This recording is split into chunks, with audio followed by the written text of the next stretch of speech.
Forbes, 24th of February 2024, decoupling is advancing from China. Without a shadow of a doubt. The decoupling of the civilized world from a belligerent China is occurring as a consequence of the actions undertaken by the Chinese Communist Party. Data from China and worldwide indicate that efforts by the United States, Europe, and Japan to diversify procurement away from China were successful. Each of these significant markets has significantly reduced its trade with China. Because Chinese companies have repositioned themselves into third countries and transshipped products through other nations, which are not accounted for in China trade data, the degree of success may be overstated. While such maneuvering may have complicated the statistical evidence, its practical implications may have been minimal. Decoupling, or de-risking as the Europeans call it, ultimately aims to reduce susceptibilities to Beijing's aggression. The shift to third countries uniquely accomplishes this objective. The most notable observation among the data is that China is no longer the leading exporter to the United States. Mexico presently holds this distinction.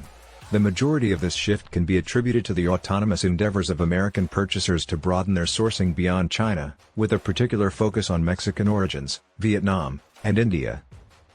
Regarding the specifics, Beijing's General Administration on Customs reports that American smartphone imports from China decreased by 10% from January to November 2023. The most recent period for which such data is available. Laptop imports from China have decreased by 30%. Although from a low foundation, implications of the former from India and the latter from Vietnam have each quadrupled. Reports from Berlin's Statistisches Bundesamt indicate that German imports from China decreased by approximately 13% over the past year, although European data is less comprehensive. Preliminary findings suggest that notwithstanding the protracted duration of the trade relationship between China and Germany, the United States might have surpassed China's exports to Germany. Japan and South Korea have also, to varying degrees, severed ties with China. The statistical interpretation is contingent upon the intricate dynamics between these two economies and China. Their commerce comprises Japanese and South Korean enterprises established in China. Japan and South Korea import finished products back into their domestic markets after exporting materials, components, and supplies to their China operations. Although comprehensive data on Chinese imports is not yet accessible, Chinese sources suggest that exports from Japan and South Korea to China have decreased, suggesting that these countries have shifted their focus away from their operations based in China. Concurrently, Japanese and South Korean exports to the United States have increased and now surpass those of China, according to the Bureau of Census in Washington. This is also illuminating.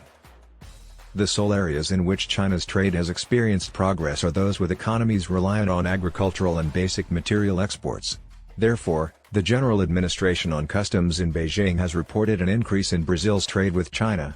Last year, Brazilian exports to China increased by approximately 60% above pre-pandemic levels, while Brazilian imports from China increased by 50% from a low base. Australia's trade with China has also increased.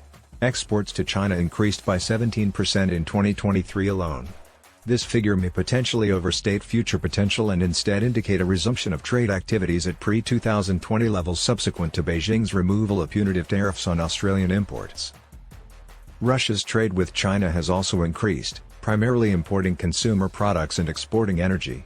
The ongoing expansion of the Russian connection is probable so long as the West maintains the trade restrictions imposed on Russia in response to the invasion of Ukraine. These movements have a significant impact on the composition of trade with China. As per data from the General Administration of Customs in Beijing, the proportion of China trade, encompassing imports and exports, that the United States influenced decreased by 2.5 percentage points from 2018 to 2023.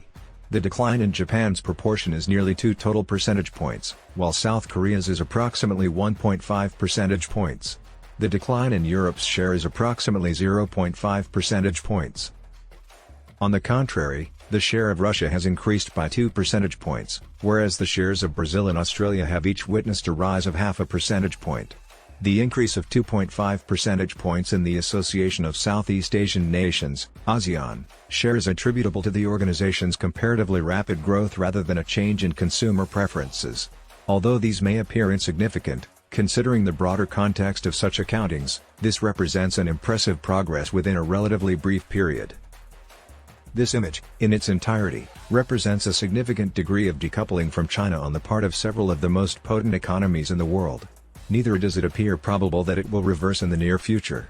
Construction has lasted for years. In 2018, then-President Donald Trump imposed steep tariffs on Chinese products entering the United States. In 2019, he increased the taxes further. President Biden has implemented additional restrictions on American investments in Chinese technology and the sale of advanced semiconductors and semiconductor manufacturing equipment to China, in addition to maintaining all these tariffs. His administration has recently proposed levying a 25% tariff on Chinese electric vehicle imports.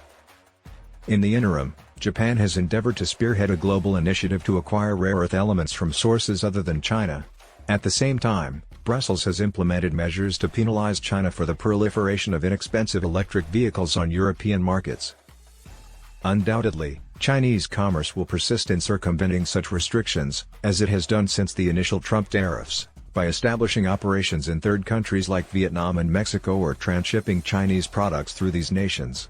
While these actions may circumvent tariffs, Washington is taking measures to prevent that from occurring. The steps above will undeniably complicate the analysis of the accessible data. Despite this, they diminished Beijing's ability to influence product flow, which was precisely the objective of decoupling. Furthermore, these strategies will not impede the continuous endeavors of Japanese and Western corporations to reduce reliance on China to procure materials to circumvent the disruptions to supply that Beijing's policies mandated for 2020, 2021, and 2022. This pattern possesses legs.